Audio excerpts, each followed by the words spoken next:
Өдрийн юу хийж энэ яагаад вэ? И баланстай санхүү дотрын зөрүүгийн тайланг холбогдлоо болгоны даалгавар авчижээ. Намайг Цэдмэтийн Ундрмаа гэдэг. За би энэ дотрын албанд бол нийтдээ 13 жил орчим ажиллаж байна. За энэ хугацаанд бол дүүргээс эхлүүлээд одоо шат амжилга бүртэн ажиллаж үзсэн. За одоо бол дотрын ерөнхий газар дээр аж ахуйн нэгжийн орлогын албан дотрын тухай хуулийг хариуцсан байцаагчаар дотрын улсын байцаагчаар ажиллаж байгаа. За хамгийн их хийдэг зүйл гэвэл одоо хуулийн талаар тэгээд дотрын тайлантай холбоотой, тайлагналтай холбоотой асуудлуудыг нэлээд яадаг. За бодлогын даалгавар гэхээр одоо тайлангуудын хооронд уялдаа холбоотой болгох, за аль болох хялбар тайлагналыг одоо боломжтой болгох тийм ээ. Нэгтлэнгуудын үед болохоор тайлангуудын уялдаа холбоотой байлгаж хялбар тайлагналтай байвал илүү одоо ажилтнанд төхөн болно. Тэгэхээр тайлагналтай холбоотой аль болох хялбарчлах, дээр нь тэгээд хуулийн дагуу, хууль заасныхаа дагуу үн зөв тайлагнах тал дээр шалгуурыг нэмэгдүүлэх гэх мэт одоо ажлуудыг бодлогын даалгавраар төлөвлөдөг байгаа.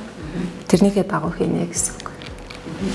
За хамгийн сүүлд болохоор одоо санхүү дотрын тайлангийн үзүүлэлт хоорондын зөрүүг зохицуулах тайлан гэж бол нэвтрүүлсэн байгаа. Тэгэхээр энэ тайлан цаашдаа дотрын тайлан болон и баланс буюу санхүүгийн тайлантай уялдаа холбоотой болгох, мэдээлэл шууд татах, хялбаршуулах үүднээс энэ асуудлыг бол бодлогын даалгавраар хийж байгаа гэсэн. Дотрын ерхий газар сайн санана. За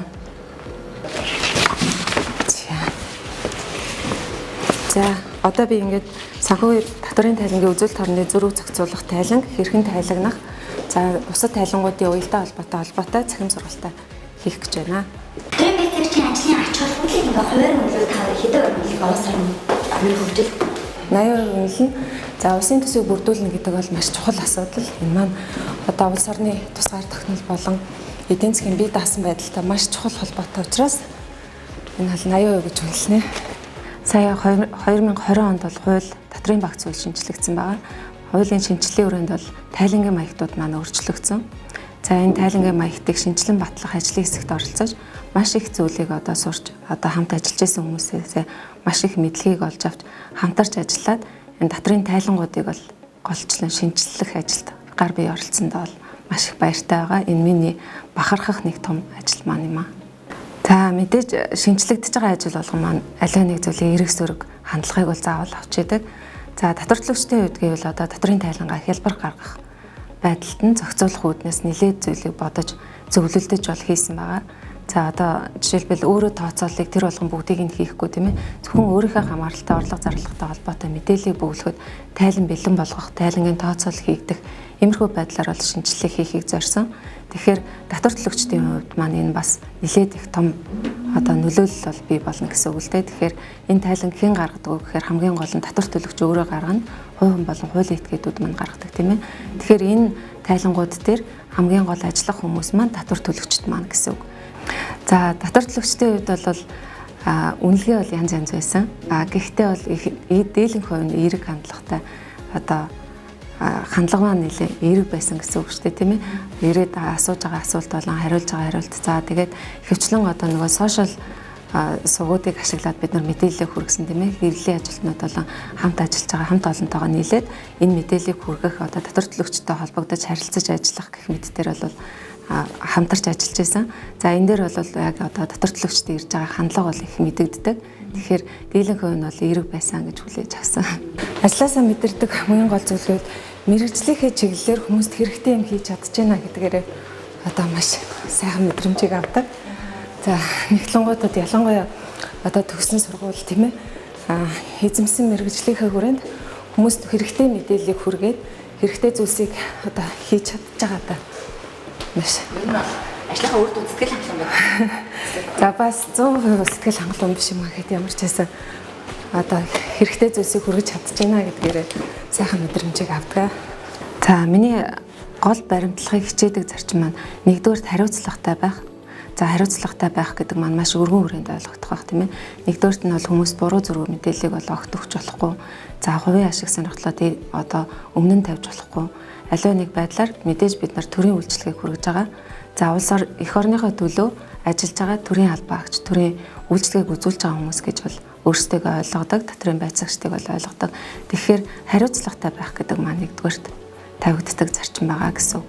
За тэгээд ер нь бол хариуцлагатай байх гэчээд одоо энэ маань нэлээд өргөн хүрээтэй ойлголт байгаа шүү дээ, тий. Тэгэхээр зөвхөн нэг хязгаартах таа гэж бол байхгүй. Хариуцлагатай байна гэдэг нь бусдыг хүндэтгэж харьцах, тийм ээ, ажилдаа үнэнч байх. За ажлаа хариуцлагатай аливаа нэг алдаа дутагдaltaгүй хийх. За хэрвээ алдаа дутагдал гарсан бол гаргаж ажилласан бол одоо алдаа дутагдлаа өөрөө хүлээгээд аль болох алдаагаа хурдан залруулах чиглэлээр ажиллах ёстой л гэж боддог. Энэ бол манай хэвлэлийн өрөө сургууль сурталчилгаа болон хэвлэл мэдээлэлтэй холбоотой мэдээллийг бэлтгэдэг ийм өрөө байгаа. За энэ өрөөнөөс бид бүхэн та бүхэнтэйгээ захимаар уулздаг байх нэ.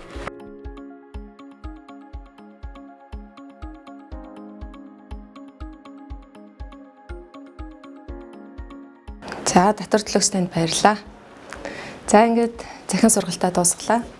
За мэдээж өөрийгөө даачилж мэдлэг боловсруулаа бол байнга дээшлүүлж явах хэрэгтэй. За хэцүү тал гэвэл ерөнхийдөө нөгөө ажилдаа маш их цаг зарцуулдаг. Одоо ар гэр амьдралын хувьд гэх юм бол маш их дэмжлэг хэрэгтэй, тийм ээ. Ар гэрийнх нь ойлгодог байх хэрэгтэй гэсэн үг төрийн албаныхныг, тийм ээ. Манай гэр бүлийн хувьд бол ер нь одоо байнгын тусалж дэмжих, тийм ээ. Хамгийн наад зах нь ийм ажил хийж байгаа шүү, ингэж байгаа шүү гэхээр тэр талаараа мэрэгжлийн биш ч гэсэн зөвлөлдөх.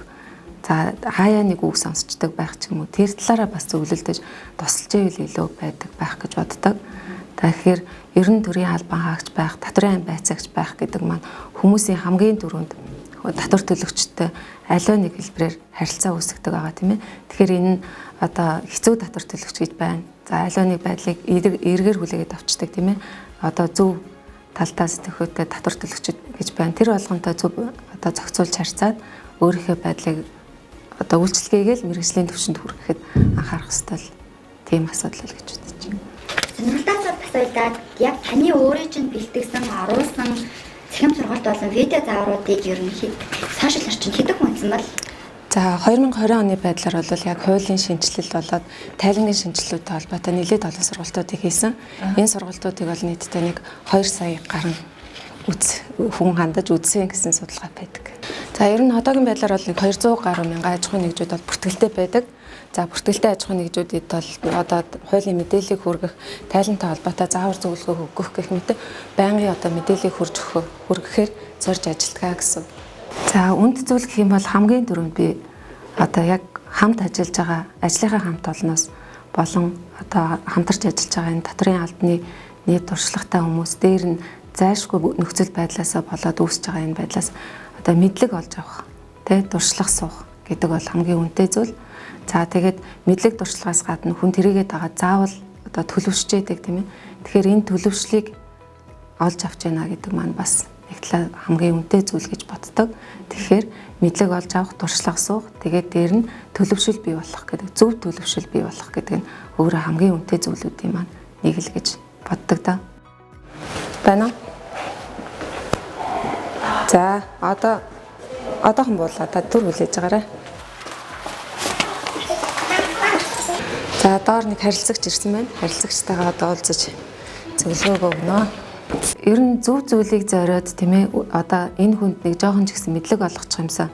Эсвэл аливаа нэг эрсдлээс хамгаалчих юмсан, ийм алдаа гаргаж байгаас нь урьдлаа сэргийлчих юмсан гэсэн зөв сэтгэлээр хандж байгаа үед эргүүлээд зэмлүүлж байгаа үед жоохон эмзэгэлдэг.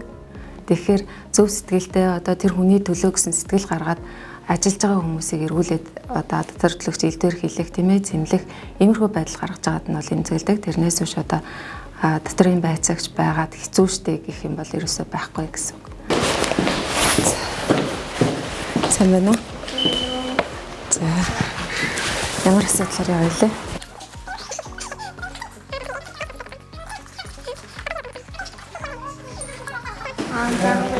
За баярлалаа.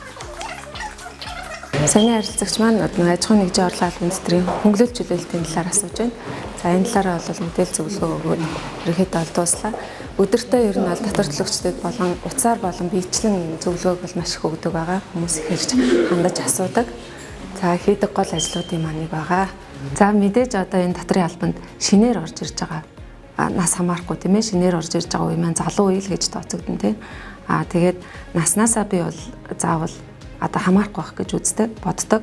Тэгэхээр эхэлж орж ирж байгаа хүмүүс маань төрийг төлөөлөд энэ үйлчлэгийг хүргэж байгаа. Би татварын байцаагч шүү гэдэг тийм жижигхэн хэмжээний дархлаатай болохын тулд заавал мэдлэгтэй байх хэрэгтэй. За тэгээд өөрийнхөө олж авсан мэдлэгийг аливаа нэг хүнд зөв хүргэдэг байх шаардлагатай болдгоо гэж ойлгодог. Тэгэхээр дотрийн байцаагчид маань мэдээж энэ үеийнхэнтэй бол хэлэхэд энэ албанд дасаад зохицоод өөрийгөө төлөвшүүлээд мэдлэг олж аваад чадвартай болохыг бол нэгдүгээр зорих хэрэгтэй. За одоо Ахмад байцаагч нартай би юу хэлэхэд хамгийн гол нь энэ албыг өдөө хүртэл хөгжүүлэх энэ 20 оны хувьд бол маш онцлогтой жил байлаа шүү дээ тийм. Бүх үйлчлэгийг захимжуулж чадсан төрийн байгууллага болсон. Тэгэхээр энэ хүртэлх хөгжил дэвшилд хүрэхэд энэ бүх байцаагч нарын оролцоо хүчин чармаалд бүгдээрээ оролцож байсан. Тэгэхээр хүмүүсээ энэ ажилд албанд зүтгэж байгаа бүх хүмүүсээ хүндэтгэж харьцах ёстой. Тэгээд дээр нь энэ 30 жил болж байгаатай холбоотой баярын мэндийг төвшүүлээд ажилд нь болон амьдралд нь хамгийн сайн сайхныг хүсье. Та бүхэндээ Татварын улсын байцаагч Ундрмаа хамтайлаа.